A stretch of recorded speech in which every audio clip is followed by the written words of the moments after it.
Hello students, let us discuss the remaining NCERT question and answers for the chapter Force and Laws of Motion. So our question is, an object experiences a net zero external unbalanced force. Is it possible for the object to be traveling with a non-zero velocity? If yes, state the conditions that must be placed on the magnitude and direction of the velocity. If no, provide a reason. इस question में हमको ये कहा गया है कि एक object है जो एक्सपीरियंस करता है जीरो एक्सटर्नल अनबैलेंस्ड फोर्स, मतलब इस ऑब्जेक्ट के ऊपर कोई भी एक्सटर्नल अनबैलेंस्ड फोर्स एक्ट नहीं कर रही है. Is it possible for the object to be travelling with non zero velocity? क्या ये पॉसिबल हो पाएगा इस ऑब्जेक्ट के लिए कि ये एक नॉन जीरो वेलोसिटी के साथ ट्रेवल करता रहे? नॉन जीरो मीन्स जीरो नहीं है वेलोसिटी, ऑब्जेक्ट रेस्ट में नहीं है बल्कि मूव कर रहा है with certain velocity. If you state the conditions that must be placed on the magnitude and direction of the velocity. अगर आंसर हाँ में है तो वो कंडीशंस बताएं जो हमको लगानी पड़ेंगी on the magnitude and direction of the velocity. If no, provide a reason. So answer is yes. When an object experiences a net zero external unbalanced force, it is possible for the object to be traveling with a non-zero velocity. This can happen under the following conditions. तो यानी ये बिल्कुल possible है कि अगर एक object के ऊपर कोई भी अनबैलेंस्ड फोर्स एक्ट नहीं कर रही है तो ये ऑब्जेक्ट एक नॉन जीरो वेलोसिटी के साथ ट्रेवल कर पाएगा. लेकिन कुछ कंडीशंस हैं that must be followed. And first condition is the object should already B travelling with a uniform speed in a straight line path. यानी ऑब्जेक्ट पहले से ही चल रहा हो एक ही स्पीड के साथ और एक स्ट्रेट लाइन में. देखिए, ऑब्जेक्ट अगर नहीं चल रहा होगा तो क्या होगा? ऑब्जेक्ट रेस्ट में होगा. तो क्वेश्चन में तो ये पूछा ही नहीं गया कि ऑब्जेक्ट रेस्ट में होना चाहिए. हमको तो क्वेश्चन में ये कहा गया कि वो एक नॉन जीरो वेलोसिटी के साथ ट्रेवल कर रहा है, तो इट शुड बी ट्रेवलिंग. पहली बात तो ये. सो the next condition is there should be no change in the magnitude of the speed. यानी न तो स्पीड इंक्रीज होगी न तो डिक्रीज होगी, जितनी है उतनी ही रहेगी. अगर स्पीड इंक्रीज होती है या डिक्रीज होती है तो इसका मतलब ये है कि इस बॉडी के ऊपर कोई अनबैलेंस्ड फोर्स एक्ट कर रही है, जो कि हमें बताया गया है कि इस क्वेश्चन में इस ऑब्जेक्ट के ऊपर नहीं कर रही है. There should be no change in the direction of the motion. यानी जो ऑब्जेक्ट है उसकी जो डायरेक्शन ऑफ मोशन है वो भी चेंज नहीं होगी. जिस डायरेक्शन में मूव कर रहा है उस डायरेक्शन में ही मूव करता रहेगा. The friction between the object and the ground must be zero. यानी ऑब्जेक्ट और ग्राउंड के बीच में जो फ्रिक्शन है वो जीरो होगा. अगर नहीं होगा तो क्या होगा? अगर फ्रिक्शन जीरो नहीं होगा तो ऑब्जेक्ट कुछ डिस्टेंस मूव करने के बाद रुक जाएगा. वो हमसे कहा ही नहीं गया है. और ऑब्जेक्ट रुकने का मतलब क्या होगा? कि इसके ऊपर कोई अनबैलेंस्ड फोर्स एक्ट कर रही है. क्वेश्चन में कहा गया कि अनबैलेंस्ड फोर्स जीरो है, तो इट शुड बी जीरो. तभी होगा ना अनबैलेंस्ड फोर्स जीरो. अगर फ्रिक्शन जीरो होगा तभी अनबैलेंस्ड फोर्स जीरो होगी. अगर फ्रिक्शन होगा तो अनबैलेंस्ड फोर्स एक्ट करेगी और ऑब्जेक्ट रुक जाएगा. The air resistance on the moving object must be zero. तो एयर रेजिस्टेंस भी क्या करती है? हमारे मोशन को अपोज करती है. जब हम मूव करते हैं तो एयर रेजिस्टेंस क्या करती है? हमें पीछे की तरफ धकेलती है और उसकी वजह से जो ऑब्जेक्ट है वो धीरे धीरे रुक जाएगा. मतलब ये भी अनबैलेंस्ड फोर्स क्रिएट करेगी अगर जीरो नहीं होगी. So air resistance should also be zero.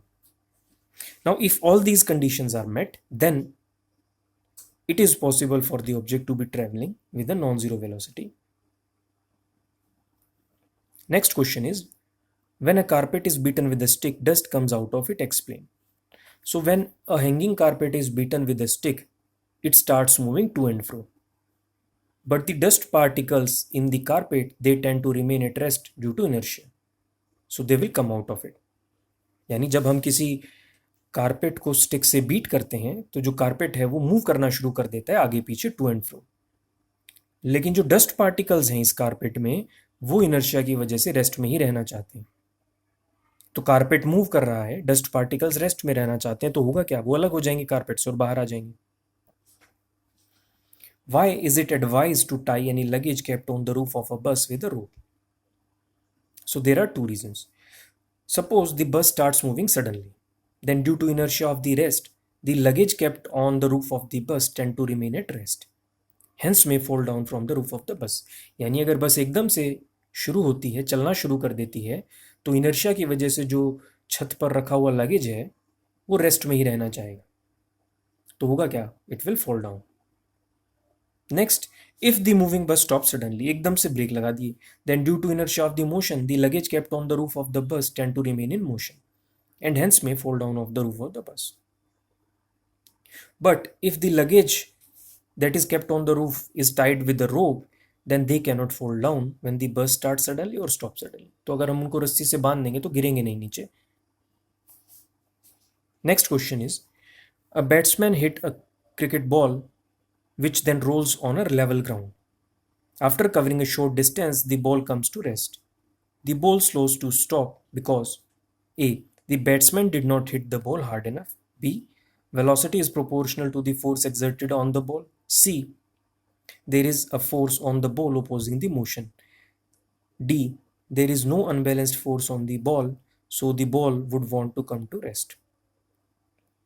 So, if a body is rolling on the ground, then a frictional force exists between the rolling body and the ground, which will oppose the motion, and ultimately the body or object will stop. So there is a force on the ball opposing the motion. तो जब ये ball ground के ऊपर role करेगी तो एक opposing force है. इस ओपोजिंग फोर्स से होगा क्या, ये कुछ देर में रुक जाएगी. Next question, a truck starts from rest यानी initial velocity 0 and rolls down a hill with a constant acceleration. एक पहाड़ी पर जो ढलान है उससे नीचे की तरफ वो रोल होता है विद अ कांस्टेंट एक्सेलरेशन, मतलब जैसे जैसे वो पहाड़ी के ऊपर लुढ़कता हुआ आता है वैसे वैसे उसकी जो वेलोसिटी है वो इंक्रीज होती जाती है and that at a constant rate. So if it travels a distance of 400 metre in 20 second find its acceleration. तो उसने 400 ट्रक ने जो है 400 मीटर डिस्टेंस कवर किया 20 सेकेंड्स में. हमको एक्सेलरेशन बताना है. Find the force acting on it if its mass is 7 metric tons. 1 metric ton is equal to 1000 kg. So देखिए ये यूनिफॉर्मली एक्सेलरेटेड मोशन है तो 3 इक्वेशंस ऑफ मोशन जो थी हमारी उनमें से कोई एक इक्वेशन हम यूज कर लेंगे depending upon the values given to us and we will get our answer. Once acceleration is calculated, acceleration एक बार जब हमको मिल गई, then force can be calculated easily because it is mass into acceleration. mass तो हमको मालूम है, acceleration हम equation of motion से निकाल लेंगे तो हमारा आंसर आ जाएगा. So initial velocity u is 0 because it is starting from rest. Distance traveled 400 meter is given to you. Time t is 20 seconds. Acceleration we have to find. So s is equal to ut plus half at square.